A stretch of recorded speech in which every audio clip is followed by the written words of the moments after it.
कहानी के पिछले भाग में हमने देखा कि करकट ने दमनक से कहा, दूसरे के काम में हस्तक्षेप करना मूर्खता है। इस बात को साबित करने के लिए करकट ने एक कहानी सुनाई जिसका शीर्षक है अनधिकार चेष्टा। एक गांव के पास जंगल की सीमा पर मंदिर बन रहा था। वहां के कारीगर दोपहर के समय भोजन के लिए गांव में आ जाते थे। एक दिन जब वे गांव में आए हुए थे तो बंदरों का एक दल इधर उधर घूमता हुआ वहीं आ गया जहां कारीगरों का काम चल रहा था। कारीगर उस समय वहां नहीं थे। बंदरों ने इधर उधर उछलना और खेलना शुरू कर दिया। वहीं एक कारीगर शहतीर को आधा चीरने के बाद उसमें कील फंसाकर गया था। एक बंदर को यह कौतूहल हुआ कि यह कील यहाँ क्यों फंसी है। तब आधे चिरे हुए शहतीर पर बैठकर वह दोनों हाथों से कील को बाहर खींचने लगा। कील को बहुत मजबूती से वहां गड़ी थी, इसलिए बाहर नहीं निकाल पाया। लेकिन बंदर भी हठी था। वह पूरे बल से कील निकालने में जूझ गया। अंत में भारी झटके के साथ वह कील निकल आई, किंतु उसके निकलते ही बंदर का पिछला भाग शहतीर के चिरे हुए दो भागों के बीच में आकर चिपक गया। अभागा बंदर वहीं तड़प तड़प कर मर गया। तब करकट ने कहा, इसीलिए मैं कहता हूँ कि हमें दूसरों के काम में हस्तक्षेप नहीं करना चाहिए। हमें शेर के भोजन का अवशेष तो मिल ही जाता है, अन्य बातों की चिंता क्यों करें? दमनक ने कहा, करकट, तुझे तो बस अपने अवशिष्ट आहार की ही चिंता रहती है। स्वामी के हित की तो तुझे परवाह ही नहीं है। करकट ने कहा, हमारी हित चिंता से क्या होता है? हमारी गिनती उसके प्रधान सहायकों में तो नहीं है ना। बिना पूछे सम्मति देना मूर्खता है। इससे अपमान के अतिरिक्त और कुछ नहीं मिलता। दमनक ने कहा, प्रधान अप्रधान की बात रहने दो। जो भी स्वामी की अच्छी सेवा करेगा वही प्रधान बन जाएगा। जो सेवा नहीं करेगा वह प्रधान पद से भी गिर जाएगा। राजा, स्त्री और लता का यही नियम है कि वे पास रहने वालों को ही अपनाते हैं। करकट ने पूछा, तब क्या किया जाए? अपना अभिप्राय स्पष्ट स्पष्ट कह दें।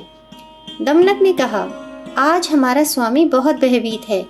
उसके भय का कारण जानकर संधि, विग्रह, आसन, संश्रय, द्वैधी भाव आदि उपायों से हमें भय निवारण की सलाह देनी चाहिए। करकट ने कहा, तुझे कैसे मालूम कि स्वामी भयभीत हैं? दमनक ने बोला, यह जानना कोई कठिन काम नहीं है। मन के भाव छिपे नहीं रहते। चेहरे से, इशारों से, चेष्टा से, भाषण शैली से, आंखों की प्रभंगी से वे सब के सामने आ जाते हैं। आज हमारा स्वामी भयभीत है। उसके भय को दूर करके हम उसे अपने वश में कर सकते हैं। तब वह हमें अपना प्रधान सचिव बना लेगा। करकट ने कहा, तू राजसेवा के नियमों से अनभिज्ञ है। स्वामी को वश में कैसे करेगा? दमनक ने कहा, मैं तो बचपन से अपने पिता के संग खेलते खेलते राजसेवा का पाठ पढ़ लिख गया हूँ। राजसेवा स्वयं एक कला है।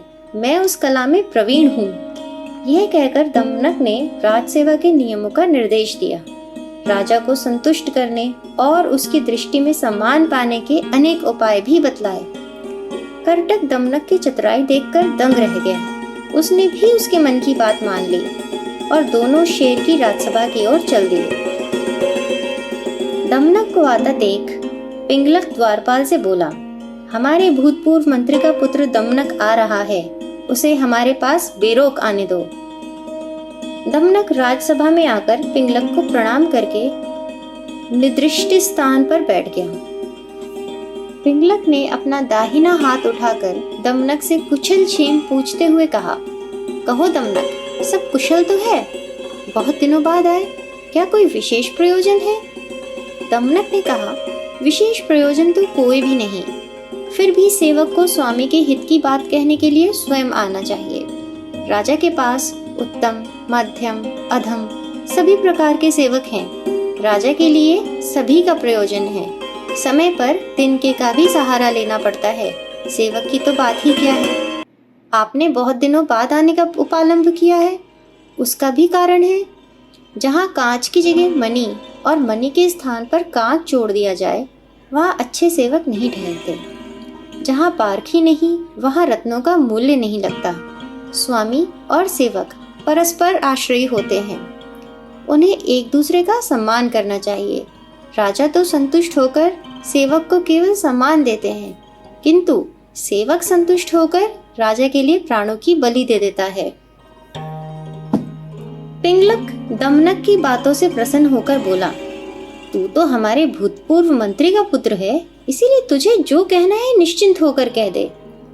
दमनक ने कहा, मैं स्वामी से कुछ एकांत में कहना चाहता हूँ। 4 कानों में ही भेद की बात सुरक्षित रह सकती है, 6 कानों में कोई भी भेद गुप्त नहीं रह सकता।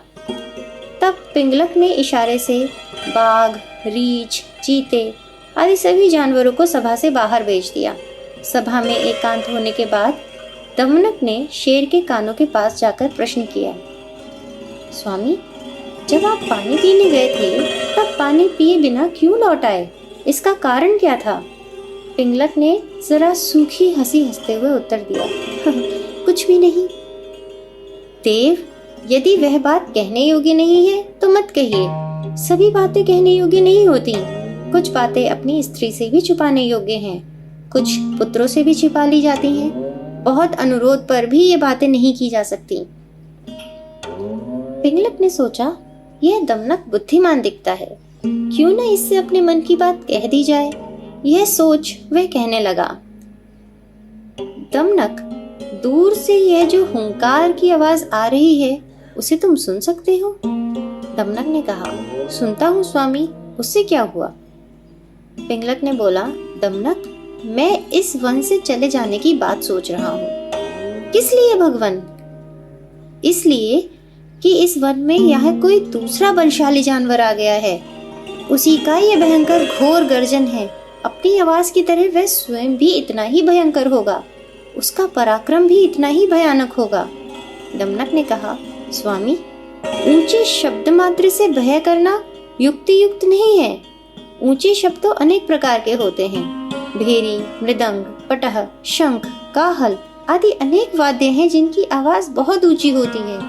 उनसे कौन डरता है? यह जंगल आपके पूर्वजों के समय का है, वे यही राज्य करते रहे हैं। इसे इस तरह छोड़कर जाना ठीक नहीं है। ढोल भी कितने जोर से बजता है। गोमायु को अंदर जाकर ही पता चला कि वह अंदर से खाली था। पिंगलक ने कहा, गोमायु की कहानी कैसी है? दमनक ने तब कहा, ध्यान से सुनिए। और फिर पिंगलक को गोमायु की कहानी दमनक ने सुनाई।